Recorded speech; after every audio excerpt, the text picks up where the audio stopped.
बिस्मिल्लाहिर्रहमानिर्रहीम अस्सलाम वालेकुम। मैं अशकी मलिक आपकी खिदमत में हाज़िर हूँ। सुप्रीम कोर्ट में तहरीके इंसाफ के इंट्रा पार्टी इंतखाबात नज़र सानी केस की समाअत हुई है।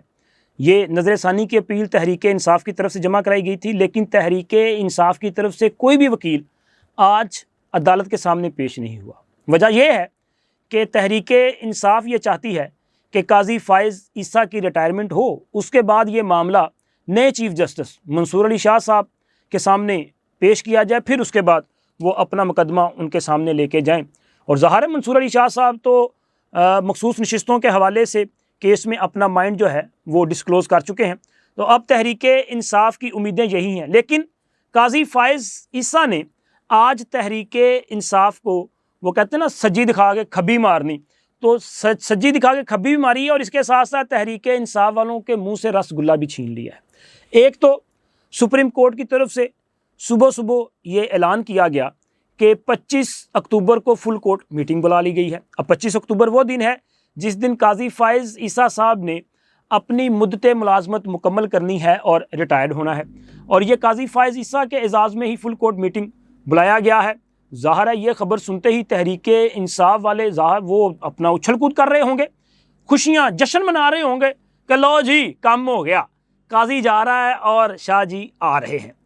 लेकिन अभी उन्होंने ढोल ढमक्के शुरू नहीं किए तो फौरी तौर पे सुप्रीम कोर्ट से दूसरी खबर सामने आ गई कि काजी फ़ाइज़ ईसा साहब ने इंट्रा पार्टी इलेक्शन केस जो है इसको खुद डिसाइड करने का फ़ैसला किया है। यानी कि अगर तहरीके इंसाफ वालों ने ये डिले टैक्टिक्स यूज़ किए तो फिर भी इसके बावजूद वो फ़ैसला करके जाएंगे। वैसे आज दौरान समाअत काजी फ़ाइज़ ईसा साहब बड़े अग्रेसिव मूड में दिखाई दे रहे थे। एक तो उन्होंने तहरीके इंसाफ के रवैये पर सख्त इजहार नाराज़गी जो है वो शो किया, और हामिद ख़ान साहब की जो दरख्वास्त आई थी इल्तवा की, उस दरख्वास्त पर उन्होंने उसे एक नावल इल्तवा करार दिया। उन्होंने कहा जी मैंने अपने पूरे कैरियर में इस किस्म की इल्तवा की दरख्वास्त नहीं देखी कि जिसमें यह कहा गया हो कि जी मैं घरेलू मसरूफियात के बाइस जो है अदालत में पेश नहीं हो सकता। वैसे बात तो उनकी ठीक है कि अगर वकला साहबान घरेलू मसरूफियात को बहाना बना के जवाज़ बना के अदालतों से इल्तवा मांगने लगें तो फिर तो कभी भी किसी केस की समाअत नहीं हो सकती। ज़ाहिर रोज़ाना कोई ना कोई घर में यार मसला मसाइल तो होता ही है ना, लेकिन फिर भी आपको जो है अपना फरीज़ा अदा करना होता है। लेकिन यहाँ असल में नीयत जो है वो साफ़ नहीं है। मसला वही है कि तहरीके इंसाफ ये चाहती है कि इंट्रा पार्टी इलेक्शन के हवाले से नज़र सानी की जो अपीलें हैं वो काजी फ़ाइज़ ईसा साहब की रिटायरमेंट के बाद समाअत के लिए मुकर्रर की जाए, ताकि उनके अपने जज जो हैं वो इस पर समाअत करें और उनका अपना चीफ़ जस्टिस हो। वैसे आने वाला चीफ़ जस्टिस उनका अपना होना है या नहीं होना, ये मेरा ख्याल है कि ये भी तहरीक इंसाफ को सरप्राइज़ मिलेगा। जो वो सोच रहे हैं वैसा कुछ नहीं होना। लेकिन खैर हम अपने इस व्लॉग की तरफ वापस आते हैं, चूँकि फिर मामला किसी और तरफ निकल जाता है। तो काजी फ़ाइज़ ईसा साहब ने कहा ये जो इंट्रा पार्टी इलेक्शन वाला मामला है इस पर नज़र सानी की जो अपीलें हैं वो 6 फरवरी को दायर की गई थी। 13 जनवरी को शॉर्ट आर्डर आया था, उसके बाद 25 जनवरी को तफसीली फ़ैसला जारी हुआ, फिर 6 फरवरी को इस पर जो है तहरीके इंसाफ की तरफ से नज़र सानी की दरख्वास्तें दायर हुई। और बाद अज़ां वो जो अर्ली हेयरिंग की दरख्वास्त दायर की जाती है ना, मोस्टली कोई भी ऐसा मामला हो कि जिस पर जल्द समाअत दरकार हो तो जो दरख्वास्त गुजार है या अपील कनुंदा है वो अर्जेंट हेयरिंग की दरख्वास्तें दायर करता है, एक से ज़ायद बार करता है, बार बार यकीन दहानी करवाता है साडा मामला पे इन्हू सुन लो। तो कई साहब ने कहा कि कोई भी जो है वो अपना अर्जेंट हेयरिंग की दरख्वास्त भी जो है वो दायर नहीं की गई। तो इसका मतलब ये है कि फिर तहरीके इंसाफ वाले शायद इस पर जो है वो नज़र सानी दायरी नहीं करना चाह रहे थे। लेकिन खैर उन्होंने कहा जी हम 29 मई को इस मामले पे जो है वो समाअत करना चाहते थे, और इस हवाले से अली ज़फ़र साहब जो कि मेन कौंसल थे इस केस में। और मज़े की बात यह है कि इंट्रा पार्टी इलेक्शन केस में तहरीके इंसाफ की तरफ से अली ज़फ़र साहब इसमें वकील थे, बैरिस्टर गौहर साहब इसमें वकील थे, नियाज़ुल्लाह नियाज़ी साहब इसमें वकील थे, और अपना वो एक और वकील साहब थे, मेरा मुझे नाम भूल गया, हामिद ख़ान साहब भी वकील थे। लेकिन इसमें जो मुकम्मल दलाइल हैं, ज़्यादातर दलाइल जो हैं वो अली ज़फ़र साहब ने दिए थे। तो आज अली ज़फ़र समेत तमाम वकील कमरा अदालत से गायब थे और हामिद खान साहब की एक दरख्वास्त थी कि जी इसमें आप जो है वो इल्तवा दे दें, लेकिन काजी फ़ायज़ ईसा साहब ने उनको ये आखिरी मौका दिया है और केस की समाअत तो 21 अक्टूबर तक मुलतवी कर दी है।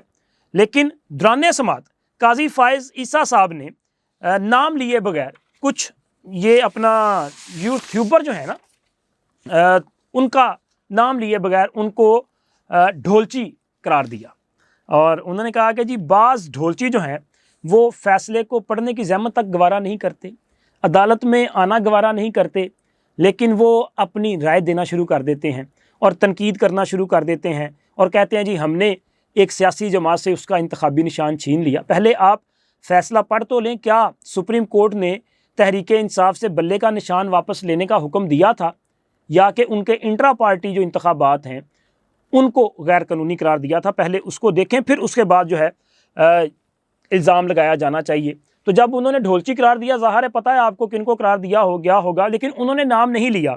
लेकिन एक हमारे दोस्त हैं, उन्होंने कहा कि ये मुझे कहा गया है, और वो दोस्त कौन है वो भी मैं आगे चल के आपको बताता हूँ। लेकिन पहले ज़रा ये बल्ले वाले मामले को क्लियर कर लें कि देखें सुप्रीम कोर्ट ने अपने फ़ैसले में ये नहीं कहा था कि इनसे इंतखाबी निशान वापस ले लिया जाए, लेकिन इंतखाबी निशान अलाट करना या विड्रा करना ये इलेक्शन कमीशन का इख्तियार है और इलेक्शन कमीशन ने अपने जो असूल हैं, जो कानून है, उसको देखते हुए फ़ैसला करना होता है। अब एक जमात अगर इंट्रा पार्टी इंतखाबात नहीं करवाती तो उनको सज़ा के तौर पे या तो ये है कि उन पर जुर्माना किया जा सकता है या फिर ये है कि उनको जो है वो अपना कोई शोकस दिया जा सकता है, उनकी रजिस्ट्रेशन भी मनसूख की जा सकती है, उनसे इंतखाबी निशान भी वापस लिया जा सकता है। तो इलेक्शन कमीशन जो है वो स्टेप बाय स्टेप कार्रवाई करता है। तहरीक इंसाफ का मामला ये है कि इनकी तो पार्टी रजिस्ट्रेशन भी मनसूख की जा सकती थी, क्योंकि तहरीक इंसाफ ने गुज़िश्ता 5-6 साल से अपने इंट्रा पार्टी इंतखाबात नहीं करवाए। इलेक्शन कमीशन ने यह किया कि उनकी जो रजिस्ट्रेशन थी उसे बरकरार रखा, उन्हें इनलिस्टेड पार्टी जो है स्टेटस उनका बरकरार रखा, लेकिन उनसे इंतखाबी निशान जो है वो सज़ा के तौर पे वापस ले लिया गया। इलेक्शन कमीशन ने जो भी फ़ैसला किया वो कानून के मुताबिक फ़ैसला किया, वो उन इख्तियारात के मुताबिक फ़ैसला किया जो उन्हें आइन जो है और कानून जो है वो उन्हें इख्तियार देता है। लेकिन ये काजी फ़ायज़ ईसा साहब का जो ढोलची कहने वाला मामला था, उस पर जनाब असद तूर साहब जो हैं उन्होंने एक वीलॉग किया और उन्होंने उस वीलॉग में तासुर यह दिया है कि शायद उन्हें ढोलची करार दिया गया है। और उन्होंने अपने वीलॉग में चीफ़ जस्टिस काजी फ़ायज़ ईसा साहब पर एक इल्ज़ाम भी आयद किया है।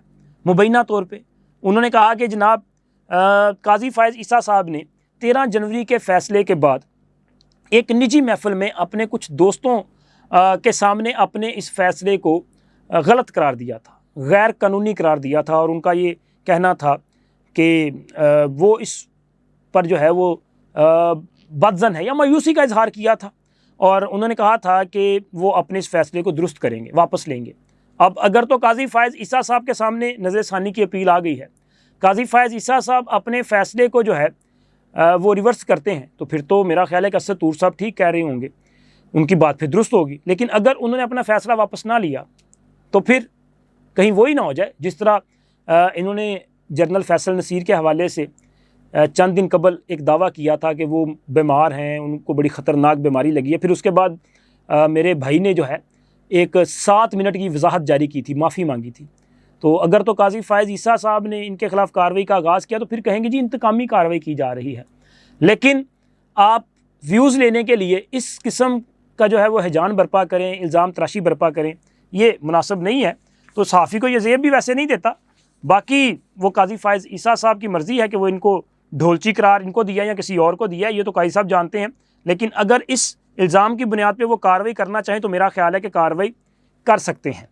और इसी तरह सुप्रीम कोर्ट से एक और जो बड़ी ख़बर सामने आई है वो है 63(1) का तफसीली फ़ैसला। ये अभी जो नज़र सानी की अपीलें मंजूर की थी ना सुप्रीम कोर्ट के 5 रुकनी बेंच की तरफ से, तो इसमें एक तो अदालत ने यह करार दिया है कि ये जो 63(A) नज़र सानी वाला मामला था, या इसमें जो मुनीब अख्तर साहब का फ़ैसला था, वो इमरान ख़ान और उनकी हुकूमत ने उन्होंने सुप्रीम कोर्ट को अपने सियासी मकासद के लिए इस्तेमाल किया। और मुनीब अख्तर साहब और जस्टिस बंदयाल साहब और इजाजुल अहसन साहब, ये एक सियासी गवर्नमेंट के लिए इस्तेमाल भी हुए, यानी कि इन्होंने भी अपना जो एक आइनी हदूदों का यूद है उससे बाहर निकल के ये फ़ैसला दिया।